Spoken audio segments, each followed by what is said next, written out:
حالیہ بارشوں اور موسمی تبدیلیوں کے بعد مستونگ کے مختلف علاقوں میں خسرہ کی وبا پھوٹ پڑی۔ خسرہ کی وبا پھیلنے سے کلی گلکنڈ میں 2 معصوم بچے خسرہ کا شکار ہو کر چل بسے۔ مختلف علاقوں میں بڑی تعداد میں بچے متاثر۔ یہ پہلے جو ہے ریفیوزر تھے، کرونک ریفیوزر، میں خود بھی گیا تھا، میری ٹیمیں بھی گئی تھی ان سے ملنے، تو یہ کہہ رہے تھے کہ ہم لوگ کبھی ویکسین نہیں کروائیں گے۔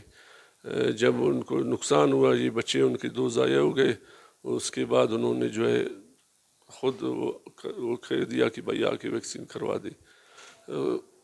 میزل کے حوالے سے کچھ ڈسٹرکٹ میں جو ہوا تھا، اس میں جو یہ بچے جو 2 ڈیتھ ہوئے تھے میزل کے حوالے سے، یہ کنفرم میزل کا تو نہیں لگ رہا تھا، کہ 2 ویکسینیٹر تھے، وہ اسی ٹائم گئے صبح 10 بجے، ان کا بلڈ بھی کلیکٹ کیا سیمپل کے لیے، اور تقریباً 88 بچے ویکسین بھی کیے۔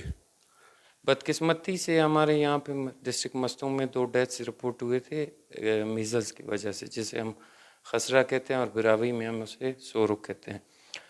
تو ہم یہاں پہ رہتے ہیں، یہاں پہ جو بچے غذائی قلت کا شکار ہیں، جس کی وجہ سے ان کی قوت مدافعت کافی کم ہوتی ہے، تو وہ کسی بھی بیماری کے خلاف لڑ نہیں سکتے ہیں۔ تو ایسے حالت میں ہاسپٹل کی بجائے اگر ہم لوگ اپنے بچوں کو حفاظتی ٹیکے لگوائیں تو زیادہ بہتر ہوگا۔ بچوں کو حفاظتی ٹیکے لگوائیں تاکہ کل کو ان کے بچے اور ان کی زندگی اور ہماری مستقبل محفوظ رہ سکے۔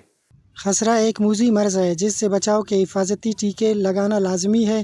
حالیہ موسم میں ضلع مستونگ کے کئی علاقوں میں خسرہ کی وبا پھیلنے سے بچے متاثر ہو رہے ہیں۔ عوام نے خسرہ کے ٹیکے لگانے کے لیے ضلع بھر میں مہم شروع کرنے کا مطالبہ کیا ہے۔ فیض درانی، وش نیوز، مستونگ۔